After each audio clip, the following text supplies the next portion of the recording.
RDC-TV. O Rio Grande se conecta aqui.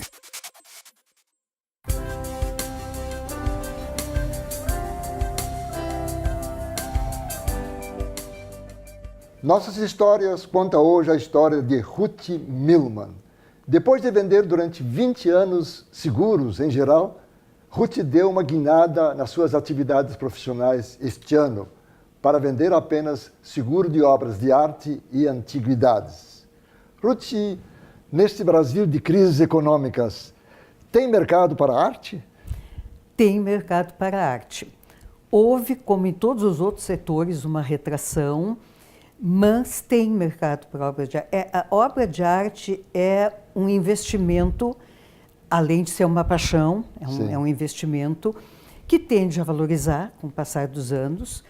E há muito mercado ainda no Brasil. O Brasil ainda precisa evoluir muito em termos de conhecimento, cultura, e isso vem junto.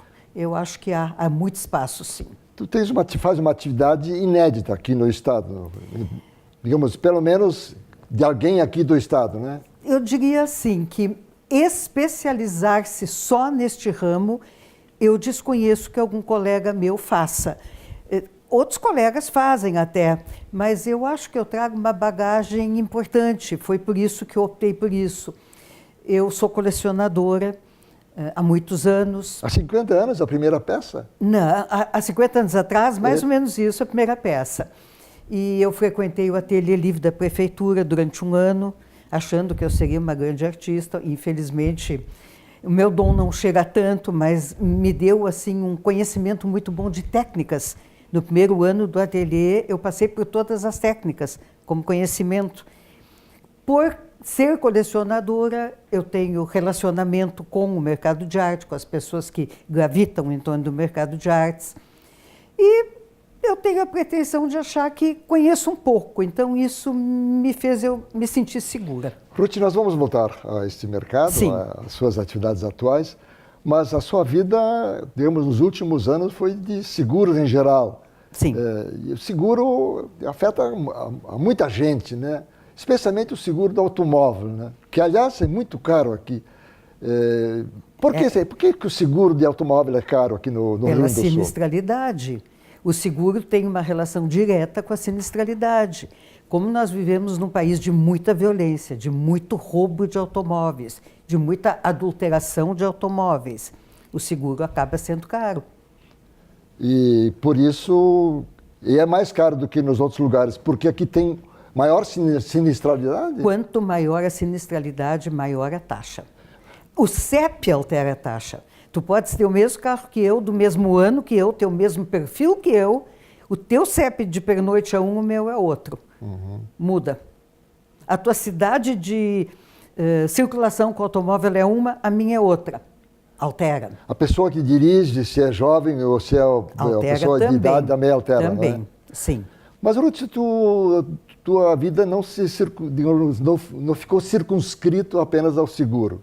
Conta um pouco da tua história. De formação, eu sou professora primária. Fiz o normal no Instituto de Educação, lecionei pouco tempo, lecionei inclusive música para jardim de infância e classes primeiro e segundo ano primário, naquela época se chamava primário. Depois parei um tempo e um belo dia, comemorando o primeiro e terceiro ano dos meus dois filhos, que os dois são de setembro, com um monte de convidados, num salão, com pessoas convidadas para este salão, o meu carro resolveu estragar em plena Protásio Alves, às 2h30 da tarde, carregado de salgados e doces. E eu desesperada, naquela época não tinha socorro 24 horas, era touring, a gente esperava um dia para ser atendido. E ali me bateu a ideia, eu disse, mas meu Deus do céu, isso é uma coisa tão trabalhosa. Eu cheguei para entregar os salgados e doces, finalmente os convidados já estavam. Eu ainda tinha que ir em casa buscar os filhos. Mas esse negócio está tanto trabalho, por que não facilitar a vida das mães? Eu teria adorado que alguém fizesse por mim. E aí fiz a primeira empresa que eu tenho notícias de organização de festas infantis. Trabalhei durante bastante tempo, acho que 12 anos com isso. Depois trabalhei no mercado de capitais por um período curto, como agente autônoma de investimentos. Sempre gostei muito de matemática. Depois fui trabalhar com meus pais, que eram representantes comerciais. Trabalhei com o pai e a mãe há alguns anos, mas não era o que eu queria. E aí alguém me deu a ideia, por que não seguros? Um conhecido nosso me deu a ideia. Disse, mas meu Deus, tem tudo a ver comigo, gosto de números, sou organizada. Acho que passo uma certa credibilidade, então eu acho que tem tudo a ver comigo. Mas eu queria voltar à história... E fui. Sim, do seguro, então. Sim. Queria voltar à história das festinhas para crianças, né? Sim. Como é que, naturalmente, quem começou deve ter algum problema de encontrar, enfim, todas as coisas que fazem parte da festa de criança. Foi. Não só de comida, mas de enfeites, enfim. Tinha que encontrar doceiras, Sim. salgadeiras de qualidade, tinha que encontrar decoradores, que a gente fazia decoração, mas assim, um centro de mesa bonito, lembrancinhas, convites, isso tudo era feito à mão. Uhum. E assim a gente foi criando os nossos auxiliares. Uhum. E assim foi. Bom, voltando à questão do seguro, desses 20 anos não era apenas seguro de automóvel, ou era predominantemente, não é? No meu caso, não. Que outros seguros você fazia? Tem colegas né? que 90% da carteira deles é automóvel. Sim. Eu sempre gostei muito de seguro patrimonial. Uhum. Residências, empresas, condomínios, coisas mais sólidas. Eu trabalhei muito com imobiliárias. Então, eu ficava responsável pelos seguros da carteira da imobiliária, fiança locatícia, títulos de capitalização, que é o garantia de aluguel. Enfim, eu gostava muito dessa parte também. Agora, seguro de residência é um seguro relativamente barato, né? Mas é barato. Pouca gente faz. Pouquíssima gente faz, é impressionante. É baratíssimo. Digamos, custa quanto? Digamos, Meu Deus, depende. Depende das coberturas. Da casa também, do patrimônio, enfim, o valor dela. Depende das coberturas. Um seguro só para incêndio é muito barato, muito. Porque é uma coisa que ocorre muito pouco, é o mesmo esquema da sinistralidade. Agora, por exemplo, com o passar dos anos, vendaval se tornou uma cobertura cara, que era barata, Sim. Hoje é cara, porque os ventos hoje são muito fortes, eles ocorrem, Sim. Antes não ocorriam. Roubo é uma coisa que encarece um seguro. Depende das coberturas que se contrata, mas ainda assim ele é barato. Voltando ao seguro das obras de arte e antiguidade, quem é o cliente do teu trabalho? Eu peço desculpas, estou com uma tossezinha terrível. Pois não. Eu tenho até aqui um apanhado mundial. No mundo, são 70% dos seguros de obras de arte são de colecionadores particulares. No Brasil, 40%. Então, nós ainda temos um longo caminho a percorrer. É muito pouco comparado ao patrimônio que significa o seguro de obra de arte. Porque as peças constituem um bem que a pessoa tem. O mínimo que ocorre é 5% é roubo. 40 e tantos por cento são acidentes. Uma faxineira, sem querer, derruba um quadro. Uma criança está brincando e lambuza o quadro com alguma coisa. Um cano estoura em cima de uma peça. Então, acidentes são muito mais frequentes do que incêndio. E roubo. As pessoas se preocupam muito com roubo. Praticamente não existe. No Brasil, as pessoas não dão valor a obras de arte. O índice de roubo é muito baixo. E as obras de arte que ficam em museus, por exemplo, também têm seguro? Elas têm seguro. Aí é interessante. Os museus têm a modalidade, e o segurado também tem, de fazer um seguro que se acopla ao seguro de obras de arte, que se chama prego a prego. É um seguro que protege a obra durante o transporte dela. Vamos que eu vá ceder uma obra para um museu. Sim. Do prego da minha casa ao prego do museu. E na volta, do prego do museu ao prego da minha casa, a obra está segurada. A maior parte das coisas ocorre justamente neste período. A obra pode sofrer com o transporte. E hoje, com a globalização, é muito frequente o transporte intercontinental. Hoje tem pessoas comprando arte no Brasil e tem brasileiros comprando arte fora do Brasil. Isso é uma coisa que anos atrás não ocorria. Hoje ocorre. Mas às vezes também vem coleções inteiras, mas aí muito mais de museu para museu. Normalmente, né? quem manda uma coleção inteira só libera mediante a feitura de um seguro. Para ser liberado a exposição no Brasil, tem que ser feito um seguro. Normalmente o seguro é feito por quem está trazendo a exposição, salvo que este museu tenha o seu seguro que inclua essa cobertura.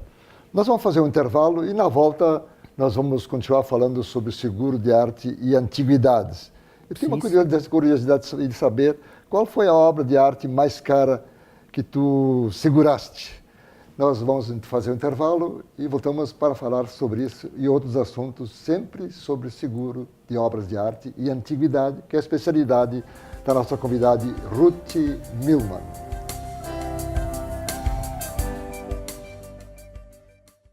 Nós estamos conversando com a Ruth Milman. Ela é corretora de seguros de obras de arte e antiguidades. É uma situação ímpar aqui no Estado, especializada naquilo que nós não tínhamos antes aqui. Os outros que entravam. Tem uma empresa, inclusive internacional, multinacional, AXA, sim, que faz seguro de arte, de obras de arte no mundo todo, é isso, né? Sim. A AXA, ela está em 64 países, AXA. De que origem é? A AXA é francesa. Francesa. E ela está já com o AXA Arte em 26 países, entre os quais o Brasil. Ela trouxe para o Brasil há 4 anos atrás este braço da AXA e este trabalha exclusivamente com seguros de obras de arte. Cobre os maiores museus do mundo, e inclusive aqui no Brasil. E é o que ela faz, arte. Tem especialistas de arte, em arte que avaliam acervos, que quando ocorre dano a uma peça, examinam a peça, mandam para recuperação, para restauração a peça. Ela faz só isso. Este braço da AXA faz só isso. Restauração é uma coisa importante em arte? Muito. Porque, especialmente a arte mais antiga, de repente, ou acontece com qualquer obra de arte? Aceitou o seguro, fica responsável, no caso de sinistro, pela restauração. Mas digo, há muitas restaurações? Você faz muitas restaurações ou menos? Existem casos em que são feitas, principalmente por transporte. Existe muito dano que ocorre em transporte, que não chega a ser uma perda total, que não chega a inutilizar a peça, pode ser refeita, corrigida, mas ocorre. Na pergunta do primeiro bloco que lhe fiz, qual foi a obra de arte mais cara que tu seguraste? Olha, que passou por mim até agora, R$600 mil. Mas existem obras bem mais caras. Sim, que tipo de... Era uma pintura? Um óleo do Iberê Camargo. Do Iberê, um gaúcho, né? É um gaúcho. Que inclusive nós temos um museu dele aqui, inclusive, né? E, normalmente, qual é a média de valor que... É muito relativo.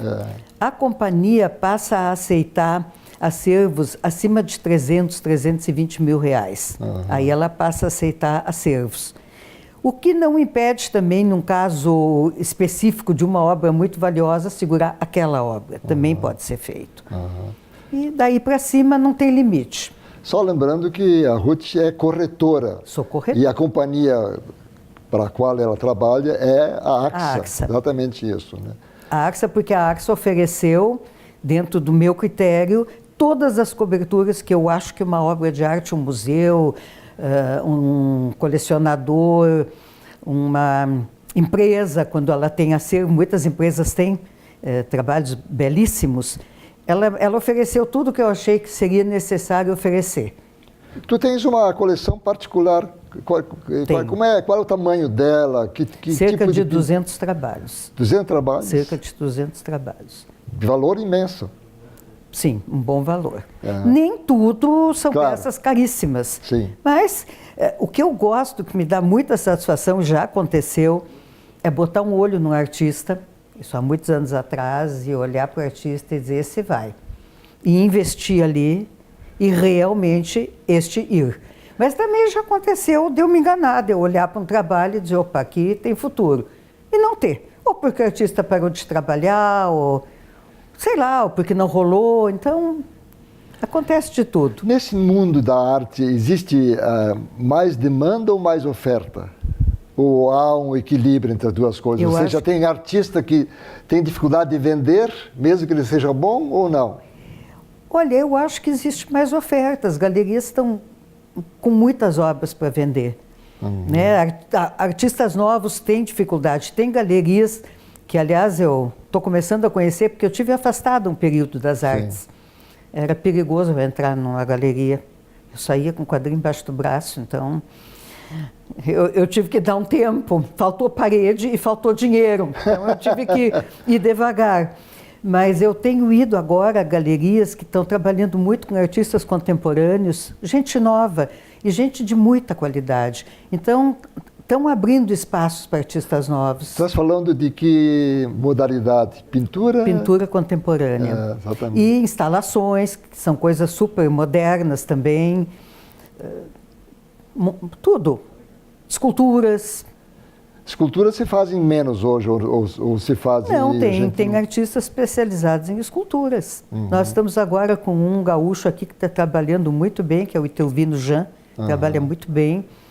Tem, bom, Stockinger foi uma beleza, né? Trabalhou muito bem, um dos grandes escultores, Vasco Prado, trabalhou Besbate. Olha, só lembrando nomes, a gente já reconhece que nós tínhamos grandes nomes nessa área. Besbate trabalha bem, com pedra, com mármore, com madeira, é um belo escultor também. Tem muita gente boa. E outras coleções fora da pintura e da escultura, o que se destaca aqui no estado, hein? Olha, tem gente que coleciona selo, tem gente que coleciona moeda, tem inúmeras coleções. Coleções de automóveis também temos. Automóveis, infelizmente, ainda não se faz, a AXA ainda não faz no Brasil. Faz no resto do mundo, está tentando trazer para o Brasil. Ainda não é feito. Mas qualquer outra coleção, a AXA encara. Mas aí, quem tem coleção faz seguro de automóvel mesmo, ou como fica, né? Porque é um valor imenso. Os automóveis antigos é muito difícil segurar. Eu, quando trabalhei com automóveis, até um ano e pouco atrás, automóveis com mais de 10, 12 anos rodando, automóveis rodando, era muito complicado conseguir segurar. Porque não tem mais peça de reposição, é difícil. E o seguro, o que o seguro cobre? Digamos assim, você não sabe como é que era a obra antes, ou tem que saber primeiro, antes de haver algum dano? Não, eu acho que eu entendi a tua pergunta. Como é que se fecha um seguro de obra de arte? Exatamente. Um colecionador, por exemplo, meu caso, vou falar no meu caso, que esse eu conheço bem, tem que fazer, através de um marchand, uma avaliação das obras que a gente tem. Nesta avaliação tem que constar técnica, se é pintura, se é aquarela, se é gravura, se é, enfim, dimensões, de preferência o ano, quando a gente consegue descobrir qual é o ano da peça. E isto vai, o artista, obviamente, e isso vai para a companhia. A companhia avalia. A gente passa pelos valores, o marchand está me dando os valores atuais de reposição e me cota em cima dessa avaliação. E essa avaliação é aceita e em cima disso é taxado o seguro. Então a companhia tem uma unidade aqui, uma loja que tem especialistas aqui, como é que é? A AXA manda para Nova York. Isso é analisado em Nova York e fechado depois aqui, dá o sinal verde e é fechado aqui. Manda para Nova York? Manda para Nova York a cotação. Porque não teria alguém aqui que tivesse credibilidade? Eu acho que funciona internacionalmente lá. Eu acho que é lá que funciona para o mundo todo. Aqui não teria credibilidade? Alguém teria que... Eu acho que Credibilidade até acho que sim. No momento que um marchand põe seu nome, carimba, vai com seu papel timbrado, é um marchand estabelecido, conhecido, credibilidade teria. Mas eu acho que é mais um problema de taxação.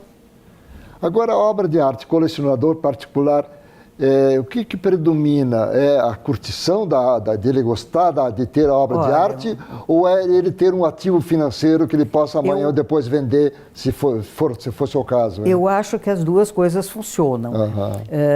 Tem a paixão. Eu não poderia, somente por uma assinatura, por dentro da minha casa, para olhar todos os dias um trabalho que não me fizesse bem olhar, que eu não gostasse. Mas também tem o lado investimento. Tem pessoas que investem em obras de arte, que realmente compram, maturam aquela obra e revendem. Também tem. Inclusive, às vezes, grandes empresas, bancos também. Muito, muito. Antigamente, os bancos tinham muitos quadros expostos. Hoje, já com o advento da internet, eu quase não entro em banco, eu faço tudo por internet. Mas tinha bancos com acervos muito bonitos. Então, tu estás familiarizado com a tecnologia, né? Tem que ser, né? Como é que eu vou trabalhar com seguro se eu não souber lidar com a internet? Não, mas estou falando assim de fazer as transferências, compra e vende através do celular, né? Se precisar, vamos lá, se faz. Mas isso não é muito comum na nossa geração. Eu não vendo e eu não faço essa intermediação. Isso aí, eu não entro na venda, eu entro na cotação. Sim. Sim, mas de qualquer maneira, faz transações, digamos, bancárias através da internet. Isso eu faço. Bom, Ruth, o que mais poderia falar sobre arte e intermediação de arte? O que eu posso dizer? Para mim, a arte é apaixonante. Para mim, a arte é sentimento. Olhar para uma peça e essa peça me dizer alguma coisa é tudo, mexe comigo. Eu acho que isso deve ocorrer com a maioria das pessoas. E é um patrimônio que as pessoas têm e que muitas vezes não se dão conta. E tem, inclusive, casos de pessoas que têm lá um quadro que pertenceu à bisavó, depois pertenceu à avó, depois pertenceu aos pais. A pessoa desconhece o valor daquela obra, ela nem sabe o que ela tem pendurado dentro de casa. Então, acho assim que as pessoas deveriam se informar sobre o que elas têm, elas deveriam conhecer o valor daquilo que elas têm, e elas deveriam segurar, assim como seguram um automóvel, assim como seguram uma casa, porque é um valor que muitas vezes não tem nem como repor. Quando tu tens um seguro e tu perdes uma obra, o valor afetivo daquela obra não tem como repor, não há como. Mas tu podes comprar outra obra daquele artista, ou substituir por um outro artista. Te dá a possibilidade de uma reposição. Se tu não tens e tu perder aquela obra, ela vai ficar só nas fotografias antigas e na lembrança. A tua coleção está fechada ou continuas comprando arte? Eu agora voltei para as galerias, recomecei a comprar. Tinha parado um tempo? E nós nos mudamos para uma casa maior também, agora eu tenho parede. Sim. Eram duas coisas que faltavam, né? Parede eu também não tinha mais. A crise não afeta muito esse setor? Eu acho que afeta, sim. Afeta. Tem notado? Sim, as galerias têm. Inclusive os meus. Eu recém renovei, os meus seguros venceram. Meu acervo venceu dia 4 de julho. E na renovação eu tive assim, a surpresa de ver algumas peças diminuírem de valor. Porque no momento o mercado não está vendendo por aquele valor. Então, baixou. Não tudo, algumas peças baixaram de valor. Aliás, acontece mais ou menos em tudo, né? E os imóveis baixaram de preço. É muito bom comprar, é muito difícil vender. Os aluguéis baixaram de preço. Exatamente isso. É isso. Qual é o tamanho dessa tua coleção? Tu já falaste sobre isso? Não ainda? Sim, umas 200 peças. 200 peças. Valor? Entre esculturas. Não, valor não vou dizer. Claro que Você é assaltada? Eu tenho esculturas, tenho óleos, tenho entalhes, tenho gravuras, tem de tudo. Tem de tudo. Pois esta é a Ruth Milman, que contou um pouco da sua história, não apenas como corretora de seguros e corretor de seguro de obras de arte e antiguidades, mas também um pouco da sua vida, do seu itinerário. Nós agradecemos a sua presença aqui hoje. Eu que agradeço a oportunidade. Foi muito bom estar contigo. E de modo especial eu quero agradecer a audiência deste programa, esperando contar uma nova história de nossas histórias no próximo domingo, sempre às 18 horas. Muito obrigado e tchau.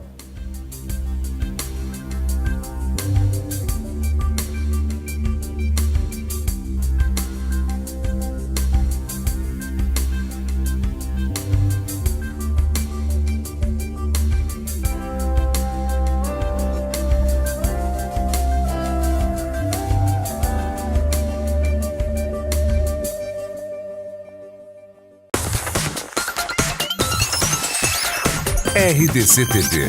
O Rio Grande se conecta aqui.